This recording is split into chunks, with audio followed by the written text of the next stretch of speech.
This is the story of the billionaire who lost 94% of his wealth in less than 24 hours in the year 2022. Welcome to your daily bright brainy dose. I'm Adonis. Please remember to hit the subscribe button and share this short story if you find it educational.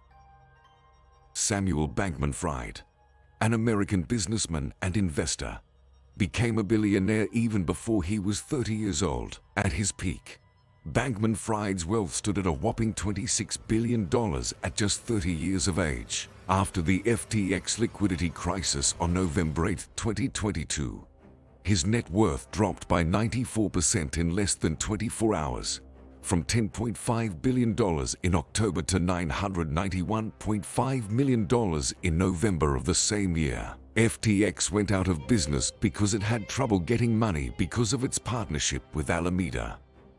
When the clock hit November 9th, the website for Alameda Research was shut down. This is the story of Samuel Bankman Fried.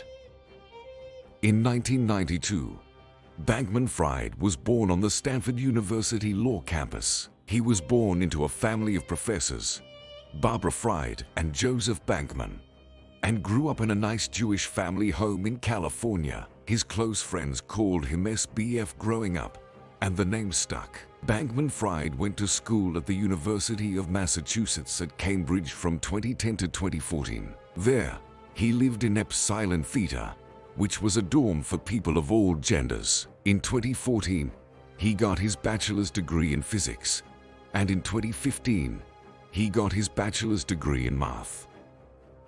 In the summer of 2013, Bankman Fried began trading foreign ETFs for Jane Street Capital, a business that does its own trading. He first worked there as an intern. In November 2017, he opened a quantitative trading business called Alameda Research. By the year 2021, Bankman Fried would have most of the power over Alameda Research. In January 2018, Bankman Fried set up an arbitrage transaction that moved up to $25 million every day. This was done to take advantage of the fact that Bitcoin was more expensive in Japan than in the United States. He first went to Macau for a cryptocurrency conference at the end of 2018 before moving to Hong Kong. In April 2019, he set up FTX, which is an exchange for cryptocurrency derivatives. On December 8, 2021, Bankman Fried and other leaders in the cryptocurrency field spoke in front of the Committee on Financial Services. On May 12, 2022,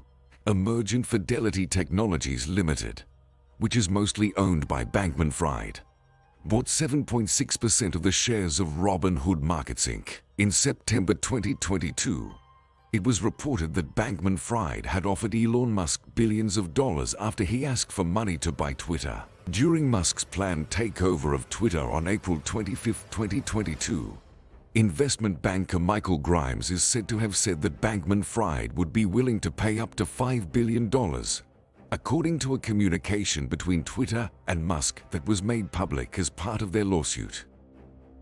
Why FTX and Alameda Research quickly went down.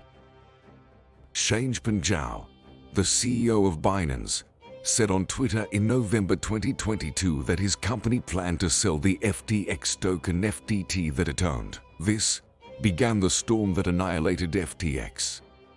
Pundits claimed that the bitter rivalry between Changpeng Zhao, better known as CZ, and Sam Bankman-Fried is what led to the collapse of the world's second biggest crypto exchange platform. CZ's mega dump had a strong political tone, and in a second statement, he said that SBF was trying to put laws on the industry without the other players' approval. SBF had been one of the most important crypto lobbyists in the US, and US Senators Debbie Stabenow and John Boozman had even brought forward their own draft crypto law. At its core, the fight between CZ and SBF was about a friendship between two guys that went bad. The two people and their companies were natural rivals, but they had been working together in a strategic partnership before it all went south. In March 2019, a man named Pavel Gordon filed a $150 million lawsuit against FTX, saying that the company tried to change the price of Bitcoin futures on the Binance exchange. This was the start of their nasty breakup. Samuel McCulloch, a podcaster, first told people about the lawsuit on Twitter. He wrote, "The complaint says that a FTX official's OTC desk was used to run an unlicensed money transfer business." He went on to say, "The main point of the plaintiff's case is that FTX used its position to manipulate BTC prices using momentum ignition algorithms in order to cause liquidation cascades. After changing prices quickly, the defendants used several losing accounts to help a winning account." But CZ quickly came out against the lawsuit and said that a smaller exchange, which was thought to be FTX, had attacked Binance. He later said that the attack had been a mistake,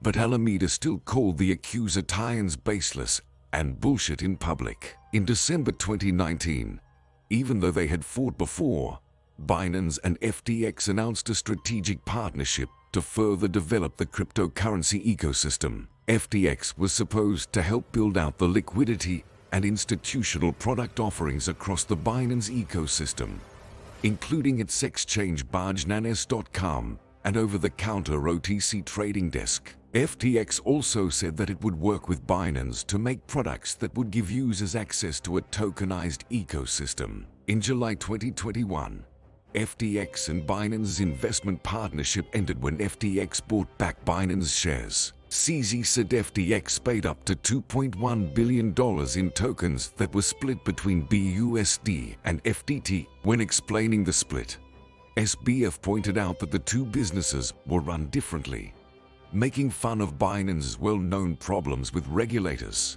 On October 2022, this is where things start to get a little more personal. SBF went on Twitter to make fun of his old friend's trouble getting to Senate hearings about how to regulate cryptocurrencies. There are rumors that CZ could be arrested in the US if he goes there because of ongoing money laundering probes related to Binance. CZ was born in 1977 in Jiangsu, China, and the conflict between China and the US was also at an all-time high in 2022 because of the annexation of Taiwan. The tension was immense.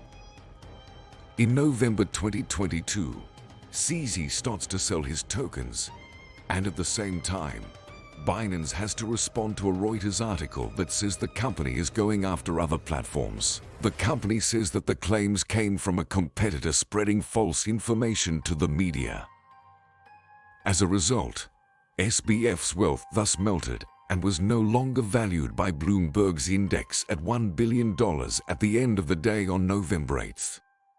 To arrive at this calculation, Bloomberg assumed that the bailouts of FTX and Alameda would melt shareholder shares, leaving the two companies worth just $1. This left SBF with a stake in Robinhood, which also diminished as the shares of the company were also liquidated after the FTX Binance explosion. The former Jane Street capital trader became a king without a throne and without a kingdom. He fell from his pedestal. The consequences of this brutal and spectacular fall will resonate for a long time on the crypto industry for years to come. FTX shut down all deposits and withdrawals on their platform on November 9, 2022, leading to its collapse. All this combined led to the collapse of the second biggest crypto exchange platform in the world, and Sam Bankman Fried losing 94% of his wealth in less than 24 hours. Tell me, what do you think about Sam Bankman Fried's story? Please share your thoughts in the comment section below. Please don't forget to subscribe, like, and share our next amazing short story. And that was your daily bright brainy dose with me, Adonis. Thanks for watching.